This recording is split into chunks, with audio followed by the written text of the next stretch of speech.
On today's show. What is the one thing you can do every day to change your progress on your book? On today's episode, we're going to dive into a very surprising insight backed by science and research that can change the way you develop a relationship with writing and how you make progress to finishing one of the hardest projects of your life, writing a book.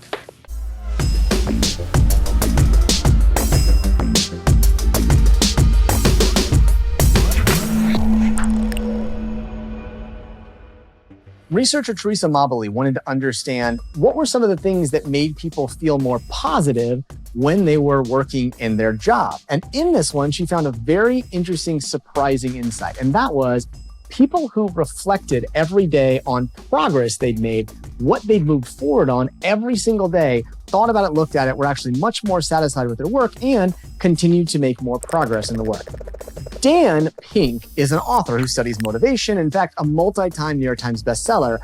And we talked to him a little bit about how we can use those insights about the science of progress, of seeing our daily progress towards something as a way to help us make progress on our writing. We find that you said something here that I thought was interesting. That so there was an article I read that you talked about Teresa Mobley, I think, from Harvard, and she said the biggest motivator and success or job success, I think you were talking about, is making progress. And how do you sort of, now that you've done this a few times, and I'm sure authors reach out to you, how do you know that you're making progress? Because this flailing aspect is both part of the process, but also it's something you want to get between. Have you figured out a way to sort of help yourself make progress with letting yourself flail too?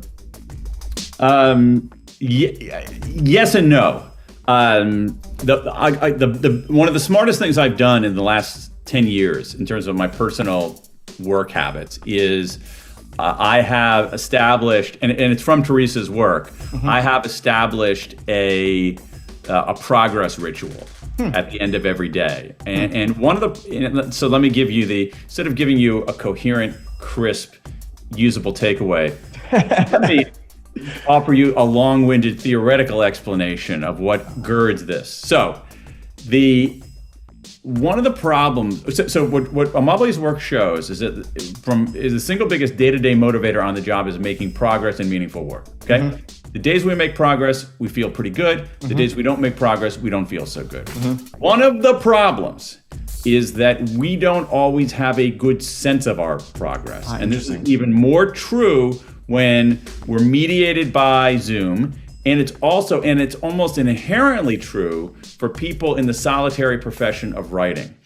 So what you have to do is you have to be able to give yourself some amount of feedback and a sense of whether you're making progress. And the thing that I do, and I've been doing this for years, I don't even know, Eric, how many years it's been, 8 or 9 years, is that at the end of every day, I actually memorialize my progress. I actually have an email sent to me asking me what I got done today. But you can do it in any way. You can keep a document. You could scribble it in. But what I do is I take a moment at the end of every day and I memorialize the progress. It's the ritual is important here. I stop and I say, what did I get done today? And the reason for doing that is that in most cases, even on frustrating days, you probably get more done than you thought.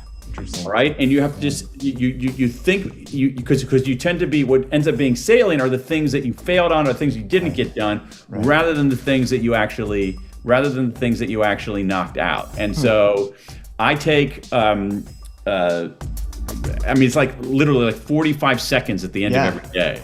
And write that down or type that in, and that's really helpful to me. So it could be, in terms of writing, it could be, I like to try to do 500 words a day. So it could be 500 words. It could be that I read through 13 papers. It could be that I solved the organization problem somewhere. It's other stuff. It's not only writing. It's other stuff that I've done. That's cool.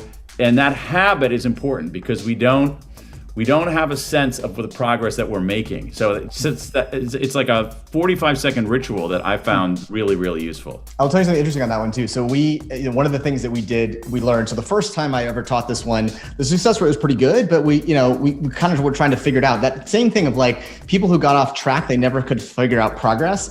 And then everyone started working with an editor and every week having a call with them. Yeah. And that weekly progress was transformative. Suddenly now people had this like both their internal like, here's where I am, and then also some feedback on it went a huge long ways to that mental side of things of like, I don't know where I am, but if someone else talks to you, it goes a long ways. It's exactly what I'm talking about. It gives you a sense of where you are, and that's important. That's important in any kind of.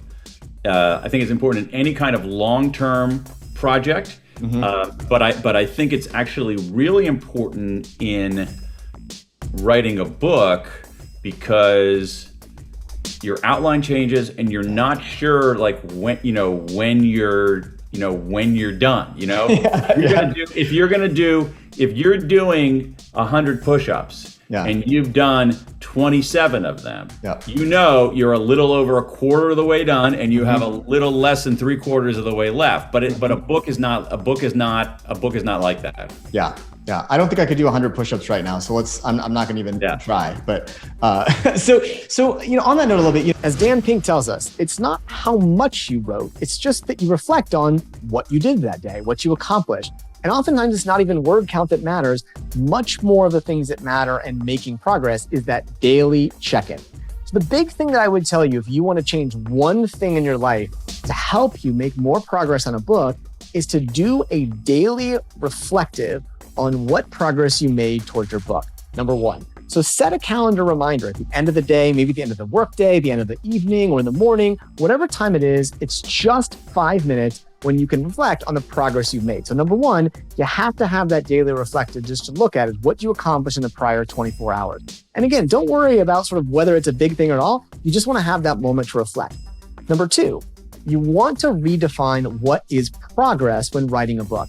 One of the biggest things to know early on in writing a book is that your ability to produce content is going to be much slower than your intention about writing content. In fact, what I mean by that is in the first several months of writing a book, you'll see word count to be much, much lower. In fact, for the first month of writing a book, I tell authors to expect to write 0 words. If they write any, that's great. Maybe 1,000 or 2,000 is terrific. And the reason for that is because early on in writing a book is about learning. Then the second month, as you start to develop some techniques, you'll write a little more, maybe 5,000, 1,200, 1,500 words a week.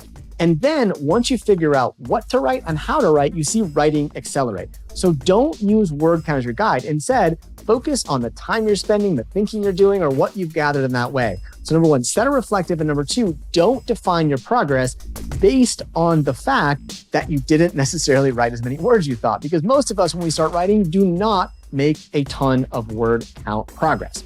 The last thing I'll say about the progress principle, which I do think is one of the most important things for any kind of creative project along the way, is remember that progress is not an individual activity.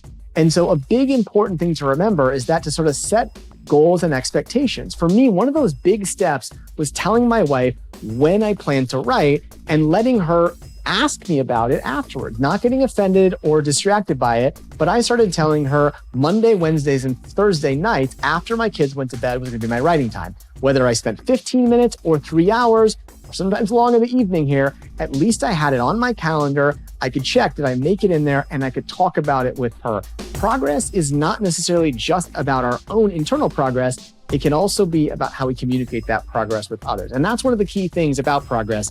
It is not an individual activity of writing a book. It takes a community. And that's why this idea of never write alone is so, so important. So make something on your calendar every day and ask yourself, what kind of progress did I make behind it? Number two, remember, expand the definition of progress beyond just writing. What did you do to think about, to work on, whatever it is behind it? And number three, involve other people. What does that look like here? How are you doing it here? Make it community driven and you'll see some great things from it. At the end of the day, remember, never write alone. You need other people to help pull off your book behind it. You need a little bit of that to sort of nudge you along in those days you don't want to make progress. Remember, if you check on your progress on the daily, you'll make progress on the much longer terms you need to write that book. On a piece of paper, write down one thing you got done today. Ooh, that's a great one here. And hold it up. I got it. And I'm going to do the same thing.